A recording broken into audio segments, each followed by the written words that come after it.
Europe is now powerless, and its inflation and recession are about to get even more brutal. This is on Zero Hedge Tyler Durden by Bas van Geffen, Senior Macro Strategist at Rabobank. In yesterday's daily, we noted how an increasing number of U.S. households is struggling to pay their utility bills, yet this situation pales in comparison to the price hikes that European consumers are facing. As a case in point, the OFGEM, UK's energy regulator, lifted the energy price cap to £3,549 as of October 1st from £1,971. Okay, so that's over 50%, adding a warning that prices could get significantly worse through 2023. Now, indeed, yet another sharp move in European energy prices took benchmark rates to new record highs. The 1-month forward Dutch TTF contract jumped to €311 per megawatt hour, while the 1-month French electricity contract reached a mind-boggling €750 per megawatt hour. The fact that anybody wants to be short-powered right now certainly does not help either, as it reduces liquidity in the market, which may have been exacerbated by ICE's decision to increase margin requirements on European gas futures. These unfathomable price rises are adding pressure on European leaders to come up with a solution for the unfolding energy crisis that will stress many households. The Czech Prime Minister said he wants to push for an EU-wide response. One of the options that is being considered is a price cap on gas, but that leaves many risks and questions regarding the design and implementation of any such proposals. All in all, these developments in the energy complex in Europe suggest that the acceleration in inflation that we penciled in for Q4 may get more brutal, but so may the recession if companies shut down production voluntarily due to production being uneconomical, of course, or because they are forced to by rationing. Even though monetary policy is powerless in such a situation, in the sense that higher rates will not solve the energy shortage, central bankers continue to debate over the value or damage of going an additional 25 BP at their next policy meeting. The accounts of the July ECB meeting, that's the European Central Bank, having to do with the euro, of course, the European currency, in their meeting suggested that the central bank won't slow its pace in the near term as inflation continues to elude the central bank and risks become entrenched in expectations.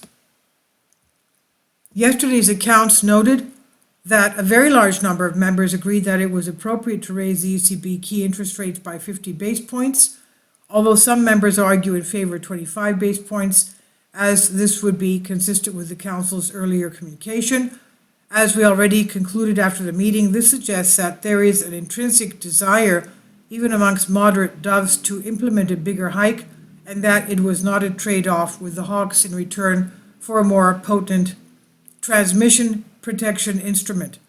And even though President Lagarde of the ECB describes a 50 base points move as front-loading, there was nothing in the accounts that suggests that this front-loading should be limited to just a previous meeting, or the ECB is now done with 50 base point moves. In fact, if anything, the discussion regarding the inflation outlook sounded quite hawkish. In summary, the Council concluded that inflation risks had intensified, but whereas Lagarde's press conference mostly seemed to focus on increased short-term risks, the accounts show growing concern about the medium-term inflation outlook.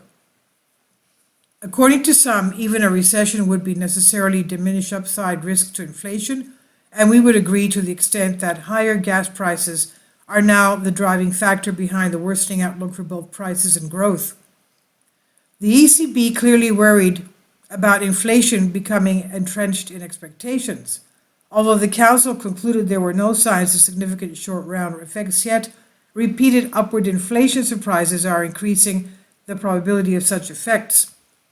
The ECB particularly seemed concerned about the latest surveys and market-based indicators of inflation expectations. The probability that markets assign to high inflation outcomes of above 4% Over a 5-year horizon, 5 years ahead had risen steadily since the start of the year, and nearly 20% of the SPF respondents saw inflation remaining above 2.5%. Moreover, the European Central Bank acknowledged that the weak euro to US dollar rate is currently mostly a headwind to the Eurozone, as more expensive energy outweighs the benefits of exporters becoming more competitive globally. Interestingly, some members seem to believe they can prop up the currency with tighter policy. The ECB estimates that about half of the euro's depreciation since the start of the year could be attributed to the policy divergence between the Fed and the ECB. And this could be another reason for the ECB to maintain or even increase the pace of hikes ahead. However, we still believe that this is futile. Given the current macroeconomic backdrop, it's hard to see how bigger ECB hikes would fundamentally support the euro currency, although the ECB may be able to stem the currency's bleeding. Day ahead, to that extent, Powell's keynote speech at Jackson Hole said it would closely watch for hints of direction, with markets still somewhat hopeful that the Fed will make a dovish pivot before next summer. Powell's remarks could make for an unwelcome hawkish wake-up call, and that would also be a challenge for the European Central Bank, to the extent that they continue to subscribe to the view that monetary policy differentials, rather than the weak Eurozone outlook, and global risk aversion are a key force behind Euro's weakness and hence imported inflation. This is on Zero Hedge by Bas van Geven, Senior Macro Strategist at Rabobank. Please leave your comments. Thank you for your support. Kindly support my Patreon account. The daily posts are 5 videos daily, and they are totally different from what I have on my YouTube channel. Thank you so much for your support and that you find all my content so interesting. You'll find the Patreon account details in the description box below.